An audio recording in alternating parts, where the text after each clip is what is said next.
ఓం నమశివాయ. శ్రీశైల మల్లికార్జున మేడారం సమ్మక్క సారక్క చిలుకూరు బాలాజీ స్వామి. ఓం నమశివాయ. గోపురం టీవీ చూసేవాళ్ళ ప్రేక్షకులందరికీ నమస్కారం. నా పేరు రామ్ శాస్త్రి.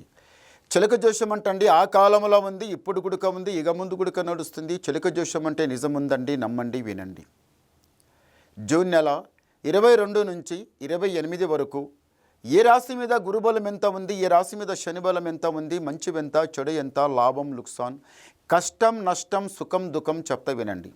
తీ చిలకమ్మ, మీనం రాశి వాళ్ళ జ్యోతిషం, మీనం రాశి వాళ్ళ భవిష్యవాణి, మీనం రాశి వాళ్ళ గణితవాణి. తీ చిలకమ్మ, తీ మీనం రాశి వాళ్ళ జ్యోతిషం. వావ్, మీనం రాశి వాళ్ళకి మహాలక్ష్మి. లక్ష్మి, మీరు ఎంత కష్టపడి ఎంత లక్ష్మి సంపాదిస్తారో మీరు ఖర్చు చేసేటప్పుడు కూడా అంతే ఆలోచిస్తారు. ఈ లక్ష్మికి మేము ఎంత సేవ చేస్తున్నాం, ఈ లక్ష్మికి రాత్రి పగలనకుండా ఎంత కష్టపడుతున్నాం, ఈ లక్ష్మి లేకపోతే మా గతి ఏమవుతుంది, ఈ లక్ష్మి ఇంట్లో ఉండాలి అని మీరు ఉపాసం ఉండాలనే కానీ లక్ష్మి కట్టిపెట్టిన లక్ష్మికి మీరు ఇప్పరు. అది చాలా మంచిది. ఈ రాశి వాళ్ళు శివయ్య దర్శనం చేసుకోవాలి, చాలా బాగుంటుంది. శ్రీశైలం, ఉజ్జయిని, కాశీ, ఎక్కడైనా కానీ 12 జ్యోతిర్లింగాలు, 18 శక్తిపీఠాలు. 12 జ్యోతిర్లింగాలు ఒకసారి చెప్తాయినండి. సోమనాథ్, మల్లికార్జున, మహాకాళేశ్వర, ఓంకాళేశ్వర, వైద్యనాథ్, భీమశంకర, రామేశ్వరం, నాగేశ్వరం, కాశీ, త్రాంబేశ్వర్, కేదార్నాథ్, కృష్ణేశ్వర్. 12 జ్యోతిర్లింగాలు, 18 శక్తిపీఠాలు. 12 జ్యోతిర్లింగాల లోపల ఏదో ఒక దర్శనం చేసిరండి స్వామివారికి. ఎక్కడన్నా మీకు ఎక్కడ దగ్గర ఉంటే అక్కడ పోయి శివయ్య దర్శనం, జ్యోతిర్లింగ దర్శనం చేసుకుని రండి, మీకు చాలా బాగుంటుంది. ఎందు గురించి అంటే మీకు కొన్ని రోజుల నుంచి మీరు చాలా దెబ్బతింటున్నారు మీనం రాశి వాళ్ళు. రియల్ ఎస్టేట్లు అయినా కానీ, వ్యవసాయంలో అయినా కానీ, లేకపోతే మీరు చేసే జాబులు అయినా కానీ, బిజినెస్లైనా కానీ మీరు చాలా దెబ్బతింటున్నారు. ఎలా వచ్చిన పైసా అలాగే పోతుంది, మనసు శాంతం ఉండటం లేదు. మస్తు సంపాదిస్తుండ్రు పోకొడుతుండ్రు. వస్తుంది పైసా, పోతుంది పైసా, ఆగటం లేదు. అది కాక ఎక్కువ మనసు గుడిక శాంతం ఉండటం లేదు.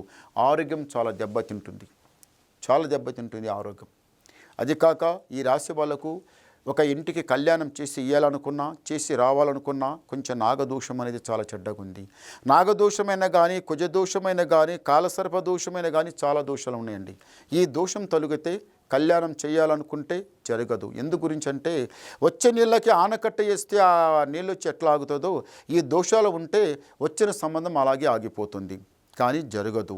మళ్ళీ ఒకటి ఏముందంటే మాత్రం భగవంతుని మీద భారం పెట్టి నడవండి, లేకపోతే శ్రీశైలం, అది కాకపోతే శ్రీకాళహస్తి వెళ్ళండి, రావుకేతు పూజ చేసుకోండి. ఈ నాగదోషం, కుజదోషం పోతుంది.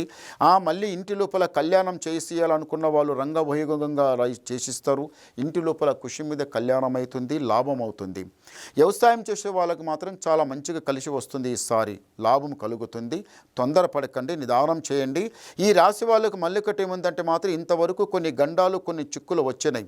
ఎప్పుడు ఒకటే ఒక కోరిక, ఇంట్లో ఉన్న వాళ్ళం చిన్న పెద్ద అందరూ ఒకటే ఐకమత్యంగా నడవాలి, ఐకమత్యంగా నడవాలి, పైమెట్టు లెక్కాలి, రాజా బతుకు బతకాలని చాలా ఇష్టం ఉంది.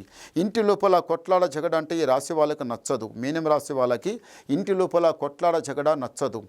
ఇంటి లోపల కొట్లాడ పెట్టుకోవాలి. ఎక్కడో పడ్డ వాళ్ళు ఇంటి ముందర వచ్చారే, ఎందుకు కొట్లాడుకుంటున్నారా, ఇదేమిదిరా మీ లొల్లి అని ఎక్కడో వచ్చి మా ఇంటికి చౌపట్టి బుద్ధి నేర్పించే బదులు మనమే ఆలోచించి ఊకుంటేదే మంచిదమని మీరు ఇట్లా ఆలోచిస్తారు.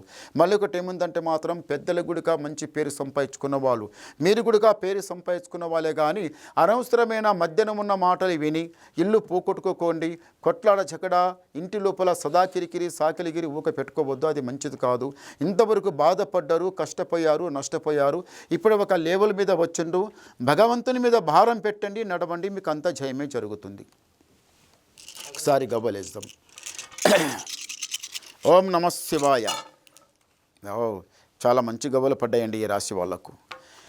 మీనం రాశి వాళ్ళకి ఆదాయం 14, యాయం 11, రాజపూజ ఫలం 7, అవమానం 2. చూశారా, మీకు గురుబలం ఎంత బాగుంది. గురుబలం చాలా బాగుంది, శనిబలం చాలా తక్కువ ఉంది. మీరు ఎక్కువ ఆలోచిస్తున్నారు. ఏదేదో ఇవే కావు కోరికలు, ఇంకా చాలా ఉన్నాయి మీకు చెప్పేటివి. అవన్నీ వినాలనుకుంటే మీరు ఒకసారి నాకు ఫోన్ ద్వారా మాట్లాడండి, మీ డౌట్ క్లియర్ చేసేస్తా, ఉన్నది మొత్తం చెప్పేస్తా. నమస్కారం.